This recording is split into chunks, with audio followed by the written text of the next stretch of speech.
Coming up on this episode, I talk about managing priorities and how paying a bit more attention to the change of your priorities can improve life. So let's get into it.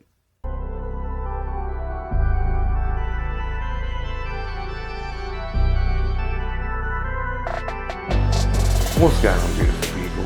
This is the Perspective Chasing podcast, and I'm your host, John. On this episode, I want to talk about managing priorities. Now, it's fairly plain and simple. Priorities shift, they change over time. So you have to shift, you have to change with them, you have to be aware of this.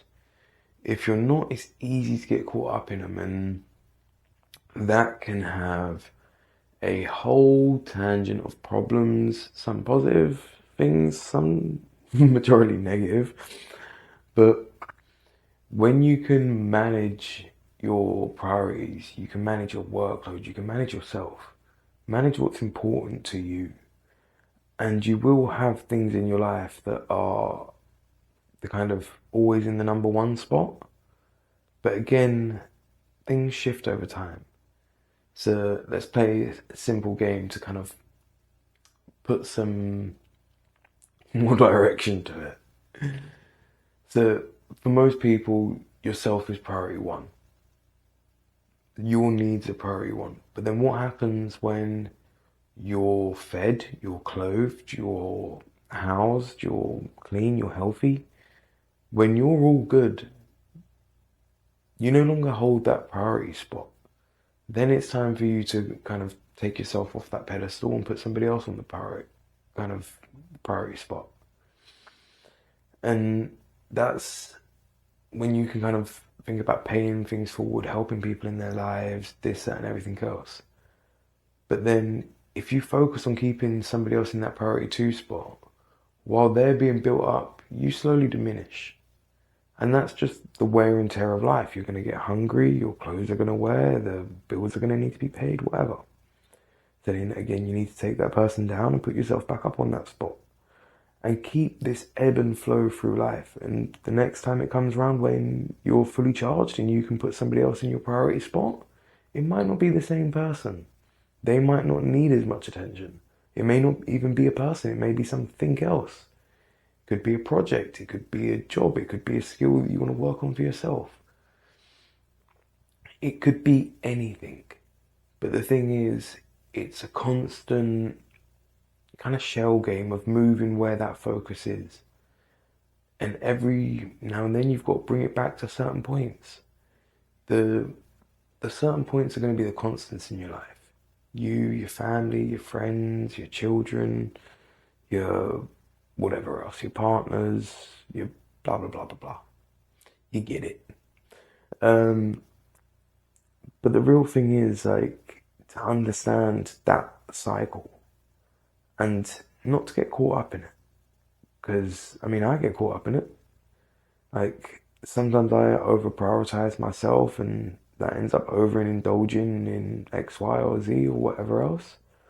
Or sometimes I prioritize others and completely neglect myself. And I'll probably do it again. For some people you will. For some things you will make that sacrifice. And there'll be varying reasons for that. But again, having the awareness of it, to me, helps you manage it so much better. Because again, when you know why, it's a lot easier to do something.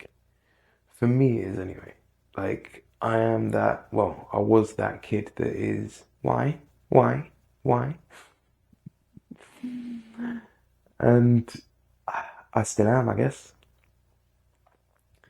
But you need to know that it's a shifting thing. It's a shifting scale. It's not constant. No matter what your priority is at the minute, it's going to change over time. Your priority could be saving for a house, for a car, or whatever. Okay, cool. When that's achieved, what then? Your priority could be weight loss or weight gain, muscle gain. Okay, but when that's achieved, what then? It could be starting a family, it could be making more friends, it could be meeting a partner. Okay, but when that's achieved, what then? It no longer holds that priority spot. So there will always come a time, no matter what you're aiming for, no matter what your priorities are, but they're no longer going to be your priority. So being aware of that and kind of taking that second as well to ask yourself if what you're prioritizing will matter down the line. That may be a secret in life. I mean, so I put a lot of my stuff into storage a couple of years ago now. And at the time it felt like it was all of my possessions, all of my important things. But I rarely go and check on that stuff. And I rarely need anything from it. But my life keeps continuing. And don't get me wrong, some of it I've re-brought or whatever else. But it's still, there's a whole lot of baggage there that I'm holding on to. And now I'm thinking about revisiting it and seeing how much of it is actually a priority in my life and how much of it I could just get rid of or give away or repurpose in some way. Because it's just stagnating in my life. And I don't really like that, carrying around that dead weight. But because it's out of sight, it's out of mind. But it might be time to reprioritize those proverbial skeletons in the closet and just clear it out a little bit. Even if it's making room for new skeletons, that's fine. It's part of the cycle, I guess. But that's the thing to remember. It is a cycle.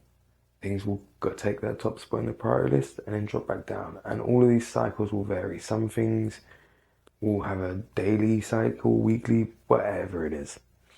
Like, it will come in all shapes and forms. So the more skilled you are at spotting it and being aware of it and kind of adjusting to it, the better I think you'll find life, or the better and easier I find life. Because again, nothing's still. Everything moves.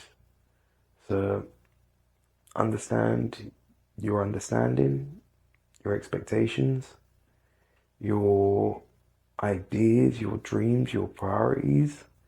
They will all change over time. So put thought into what you're putting your time into, because that, after all, is limited. So don't waste it prioritizing the wrong things. I'm going to wrap the episode up there. The seed for this episode is going to be, ask yourself how much that you have in your life now could you live without? And if you could live without it, why are you currently holding on to it? All the best, and I'll catch you on the next one.